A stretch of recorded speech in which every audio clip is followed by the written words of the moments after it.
మనకు సాయంత్రం వరకు వస్తుంది. వేరే మండలానికి రేపు పొద్దున వరకు వెళ్తాం. సో దయచేసి మీరు అందరూ అర్థం చేసుకుని సిచ్యువేషన్కి మీరు సహకరించి మీరు టోకెన్స్ ఇచ్చిన ప్రతి రైతుకి సొసైటీ గన్పూర్ నుంచి రేపటి వరకు మీకు బస్తాలు అందించే ఏర్పాటు చేస్తున్నది. ఆ పని మీదనే ఉన్నాము. దయచేసి మీరు అర్థం చేసుకొని సహకరించండి. సార్ ఒక్క నిమిషం సార్, మీరు ఇవాళ మీకు టోకెన్ ఇచ్చారు కదా, మీకు ఆ విషయం సార్ టోకెన్ ఇచ్చారు కదా, ఈ టోకెన్ అనేది మీకు ఎల్లుండి అనగా ఇవాళ రాయని ఉంటుంది. వాళ్ళు ఇవాళ పొద్దున ఛార్జీలు పెట్టుకున్నారు కాదు సార్. ఇప్పుడు సార్ ఒక్క నిమిషం, వాళ్ళు ఛార్జ్ పెట్టుకొని సద్దులు కట్టుకొని పొద్దుగాల 6 గంటలకు వచ్చి ఆ టోకెన్ ఇచ్చింది అనగా నువ్వు అది ఇచ్చినప్పుడు చెప్పినండి బాబు మీరు ఎల్లుండి రాలి అని. వాళ్ళు పొద్దుగాల 6 గంటలకు వచ్చిండు, ఇప్పటి వరకు గతిలే అవుతలేదు. ఇప్పుడు వచ్చి రోడ్డు మీద ధర్నా చేస్తే మీరు వచ్చి చెప్తారు సమాధానం. ఆ సమాధానం అనేది నిన్ననే చెప్తే వాళ్ళు రాకపోరు కదా.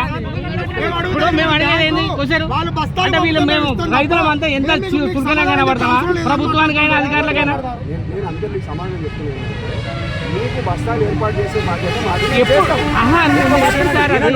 మీరు ఏర్పాటు చేస్తారు ఓకే, నేను కాదంటలేను. మీరు చెప్పేది మాకు అర్థమైంది. మేము అడిగే క్వశ్చన్ కూడా మీకు అర్థమైందా? మీకు అర్థమైతే ఆ విషయం అప్పుడే చెప్పాలి కదా.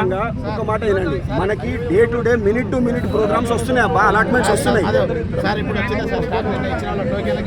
టోకెన్స్ ఇచ్చిన వాళ్ళకి ఇవాళ ఎక్కువ రేట్లో మనకు అలాట్మెంట్ అవుతుంది. 444 బస్తాలు ఇచ్చింది, 400 టోకెన్లు. వాళ్ళందరికీ కూడా బస్తాలు ఇవ్వడం జరుగుతుంది. ఇంకా స్టాక్ లేదు. అది కాజ్పేట ఉన్నదట, అది బ్యాగర్లకి వెళ్ళి ఇంకా దిగలే. సాయంత్రం అయితే గంటలకు వచ్చేసరికి అంటే రేపు అదే చెప్తున్నా సార్, అదే రేపు పొద్దున మరి ఇప్పుడు వీళ్ళ ఛార్జీలు అందరూ కట్టి సార్ ఇస్తాడు, మొత్తం ఛార్జీలు అందరూ కట్టి సార్ ఇస్తాడు తీసుకోపోయి ఈ ఛార్జీలు మొత్తం కూల మొత్తం మనిషి 1000 రూపాయలు ఇవ్వాలి సార్. మరి ఏం లాభం సార్ చెప్పాలి కదా సార్. ఇప్పుడు అది కాదు సార్. సార్ బాయి కాడ ఉంటే గుంటుగా కొట్టుకుంటూ ఏదో ఒకటి చేసుకుంటు కదా. మీరు చెప్పేది రాయదు కదా, అది ఎక్కడ అర్థం? ఏదో రాజకీయ సాయంత్రం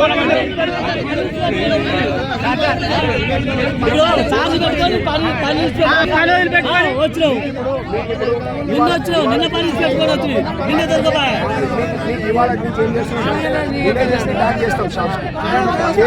ఎవరికి వాళ్ళకి షాప్స్ అలాట్మెంట్ చేస్తాం. అందరూ ఒక దగ్గర రాకుండా ఒక విలేజ్ ఒక విలేజ్ కి షాప్స్ అలాట్ చేస్తాం. ఆ షాప్స్ వాళ్ళ దగ్గర టోకెన్స్ ఇచ్చేసి ఇప్పుడు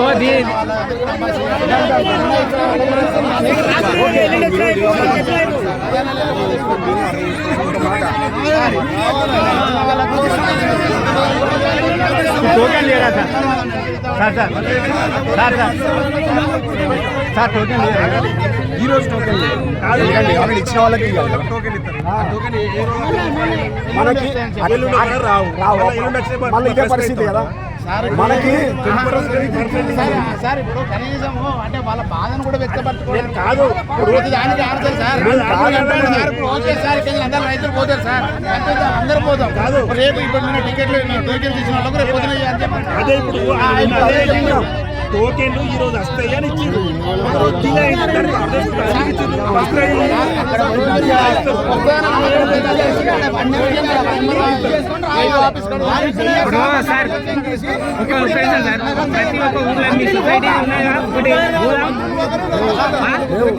ఊళ్ళో మీ సొసైటీ ఉన్నది, ఒక సొసైటీ కండిషన్ లో లేదు. వేరే ఊళ్ళో పోతే కదా మీరు విలేజ్ పంపితే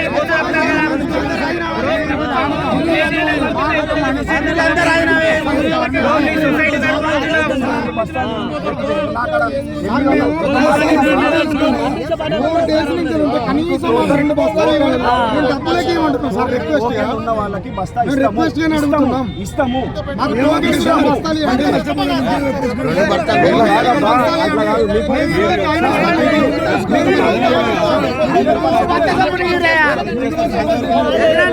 అప్పుడే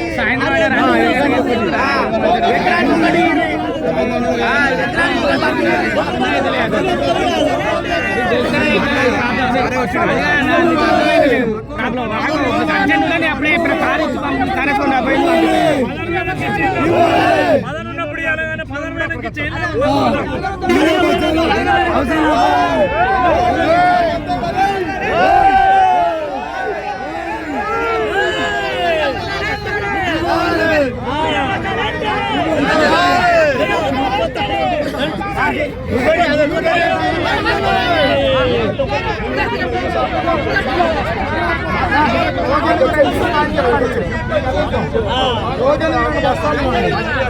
ఫోర్త్ ఇయర్స్ అవుతుంది.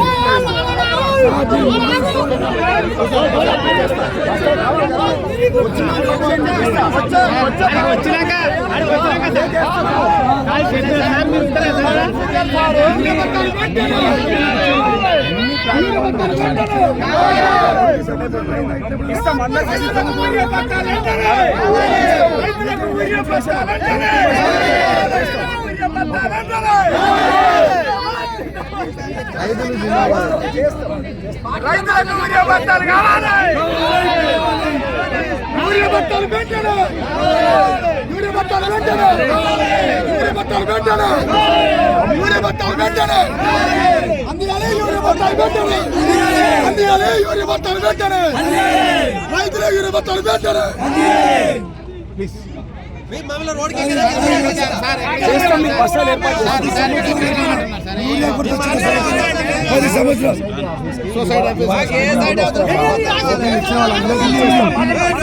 టోకెన్ ఇచ్చిన వాళ్ళు బాబు నువ్వు ఇచ్చేది ఈ 6 ఎకరాలకు ఒక బస్తా ఏమైతే 2 బస్తాలు వేస్తావు రాయి దీని మీద నిర్లక్ష్యం జరిగిందని చెప్పరాదు.